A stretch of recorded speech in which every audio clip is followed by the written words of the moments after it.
கிறிஸ்துவுக்குள் பிரியமானவர்களே, உங்கள் அனைவருக்கும் ஆண்டவராகிய இயேசு கிறிஸ்துவின் நாமத்தினாலே என் அன்பின் வாழ்த்துக்கள். இன்றைக்கு நம்ம தியானிக்க போகிறதான சங்கீதம் பார்த்தீங்க அப்படின்னா 27வது சங்கீதம். நம்ம எல்லாரும் சேர்ந்து வாசித்தோம். ரொம்ப முக்கியமான, ரொம்ப ஒரு அற்புதமான ஒரு சங்கீதம். எல்லா வசனமுமே ரொம்ப முக்கியமான ஒரு வசனம். இந்த சங்கீதத்துக்கு நான் என்ன தலைப்பு வச்சேன் அப்படின்னா, தீங்கு நாளில் நம்மை ஒளித்து வைத்து பாதுகாக்கும் தேவன் அப்படின்னு நான் தலைப்பு வச்சேன். இந்த சங்கீதத்தை தாவீது எந்த சூழ்நிலையில எழுதினார்னா, தன்னுடைய சத்துருக்கள் நிமித்தம் ரொம்ப நெருக்கப்படும் போது, வேதனைப்படும் போது இந்த சங்கீதத்தை எழுதியிருக்கிறார் அப்படின்னு சொல்லி இந்த ஒவ்வொரு வசனத்திலையும் நம்ம பார்க்கிறோம்.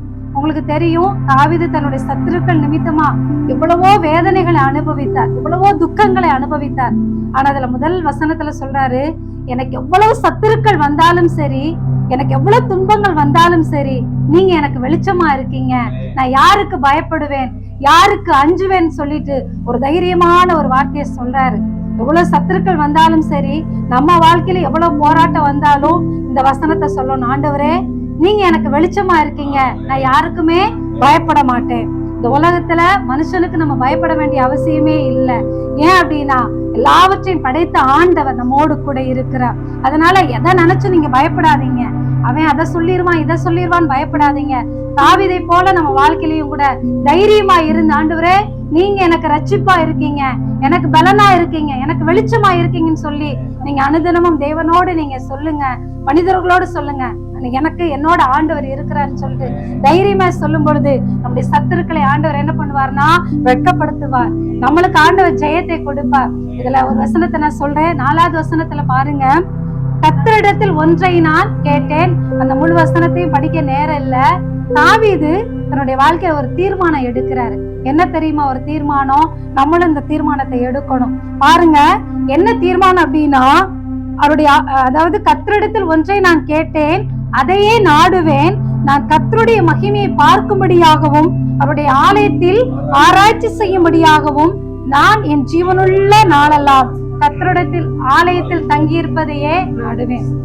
ஒரு வாஞ்சையை பாத்தீங்களா, எவ்வளவு வாஞ்சன்னு ஒரு தீர்மானம் எடுக்கிறாரு. நம்ம வாழ்க்கையில இந்த தீர்மானத்தை எடுக்கணும். தாவீதுக்கு தங்குவதற்கு அரண்மனை இருந்துச்சு, பெரிய வீடு இருந்துச்சு.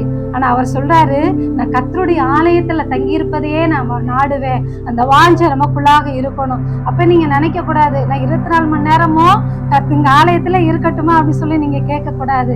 அதுக்கு என்ன அர்த்தம்னா, நம்முடைய சிந்தை எந்த நேரமும் கர்த்தருடைய தேவனோடு அந்த வாஞ்ச அந்த தொடர்பு இருந்துகிட்டே இருக்கணும். அதைத்தான் தாவீது சொல்றாரு.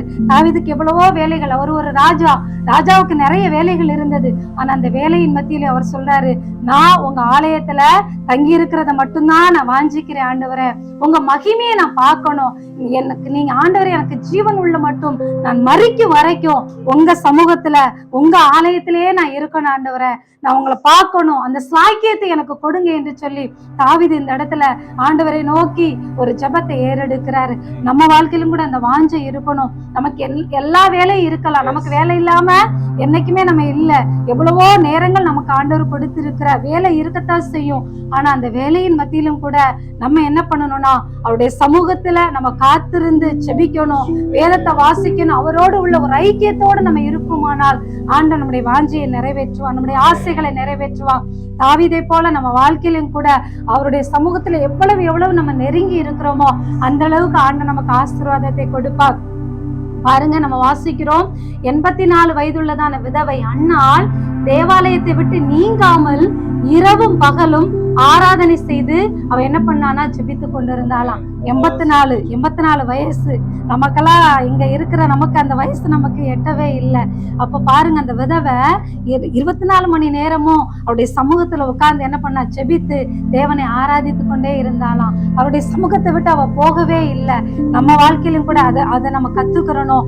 ஆண்டவரே உங்களை விட்டு நான் போக கூடாது ஆண்டவரே, என்னுடைய சிந்தனை, என்னுடைய முழு சிந்தனையும் உங்களை நோக்கி மட்டும் இருக்கணும் ஆண்டவரே, அந்த வாஞ்சி எனக்கு தாங்க என்று சொல்லி தாவீதை போல ஒரு தீர்மானத்தை எடுக்கும் பொழுது ஆண்டவர் நிச்சயமாக நம்மளை ஆசீர்வதிப்பார். தாவீதுக்கு இந்த உலகத்துல வேற வாஞ்சியே இல்லை, எனக்கு உங்க சமூகத்துல மட்டும்தான் நான் வாஞ்சியோடு காத்திருக்கணும்னு சொல்லிட்டு ஒரு தீர்மானத்தோடு இருந்தது போல நம்ம வாழ்க்கையிலையும் அந்த தீர்மானத்தோடு இருப்போம். அடுத்து பாருங்க, நம்ம ஆண்டவருடைய சமூகத்துல தங்கி இருந்தோமானால் நமக்கு எந்த ஒரு தீங்கும் கர்த்தர் வராமல் பாதுகாப்பாராம். தீங்கு நாளில் அவர் என்னை தம்முடைய கூடாரத்தில் மறைத்து என்னை தமது கூடார மறைவிலே ஒளித்து வைத்து கண்மலையின் மேல் என்னை உயர்த்துவார் என்று சொல்லி தாவீது சொல்லுகிறார். நீங்க கர்த்தருடைய சமூகத்துல இருந்தீங்க, அவருடைய கூடாரத்துல இருந்தீங்கன்னா நமக்கு தீங்கு வராது. தீங்குக்கு என்னென்ன அர்த்தம் சொல்லப்படுறதுன்னா துன்பம், வேதனை, இதெல்லாமே தீங்குக்குள்ளதான் இருக்குது. பாருங்க, கோழி தன்னுடைய குஞ்சுகளை மேல பறந்து போய்கிட்டு இருக்கும் போது கழுகோ இல்ல பருந்தோ ஏதாவது அந்த குஞ்சுகளை பிடிக்க வரும்போது தாய் ஒரு சவுண்டு கொடுக்கும் பார்த்திருக்கீங்களா? உடனே அந்த கோழி குஞ்சுகள் எல்லாமே அந்த சட்டைகளுக்குள்ளாக மூடி என்ன பண்ணும், மறைந்து கொள்ளும். அதே மாதிரிதான் நமக்கு தீங்கு அப்படின்னு சொல்லி வரும் பொழுது நம்ம மறைந்திருக்க வேண்டியதான ஒரு இடம் எதுனா, உன்னதமானவரின் மறைவில் இருக்கிறவன் சர்வ வல்லவருடைய நிலையில தங்குவான். நமக்கு தங்கக்கூடியதான இளைப்பாறக்கூடியதான ஒரே இடம் எதுனா அவருடைய பாதுகாப்பு, அவருடைய சட்டைகள் தான். நமக்கு எந்தெந்த உலகத்துல துன்பங்கள் வரலாம், வேதனைகள் வரலாம், எப்பேற்பட்ட சோதனைகள் நமக்கு வரலாம். ஆனா நம்ம எங்க போய் ஓடி ஒளிஞ்சுக்கிறோம் அப்படின்னா கர்த்தருடைய சிறகுக்குள்ளாக, கர்த்தருடைய மறைவுக்குள்ளாக நம்ம மறைந்து கொள்ளும் பொழுது நமக்கு எந்த ஒரு தீங்கும் ஆண்டவர் வரவே விட மாட்டார். வேதத்துல நிறைய நம்ம பார்க்கிறோம், மோசையை பார்க்கிறோம். கர்த்தர் ஒளித்து வைத்து காப்பாற்றினாரா? ஏன் தெரியுமா? அந்த பின்னாட்கள்ல அந்த இஸ்ரவேல் ஜனங்களை வழிநடத்துவதற்கு ஒரு தலைவன் தேவை. அந்த தலைவனை கர்த்தர் ஒளித்து வைத்து பாதுகாத்தார்னா பெரிய அந்த இஸ்ரவேலுக்கு ஒரு ரட்சிப்பை கொடுப்பதற்கு மோசையை ஆண்டவர் பாதுகாத்தாரா? இன்றைக்கு கூட உங்களுக்கு வரக்கூடியதான எல்லா துன்பங்களின் மத்தியிலும் கர்த்தர் உங்களை ஒளித்து வைத்து காப்பாற்றுவார். அடுத்து எலியாவை நம்ம பார்க்கிறோம். கேரி தாற்றண்டையில அவன் ஆண்டவர் ஒளித்து வைத்து காப்பாற்றினாராம். ஏசபேலுக்கு பயங்கரமான ஒரு போராட்டம் வரும் பொழுது எலியாவை அந்த கேரி தாற்றண்டையில ஒளித்து வைத்து பாதுகாத்தாராம். நம்ம வாழ்க்கையிலும் கூட கர்த்தர் நம்மளை ஒளித்து வைத்து பாதுகாப்பார். நமக்கு வரக்கூடியதான தீங்குகள் ஒரு நாள் நம்மளை என்ன பண்ணாதுன்னா சேதப்படுத்தாது. நம்ம எதை ஒளிச்சு வைப்போம்? பாஸ்டர் ஏற்கனவே சொன்ன மாதிரி முக்கியமான ஒண்ணு ஒளிச்சு வைப்போம். அது நகையா இருக்கலாம், அல்லது பணமா இருக்கலாம், முக்கியமான டாக்குமெண்ட்ஸா இருக்கலாம். சில பேர் சாப்பாட்டை கூட ஒளிச்சு வச்சு பாதுகாப்பாங்க, யாருக்கு தெரியாம ஒளிச்சு வச்சு சாப்பாடுவாங்க.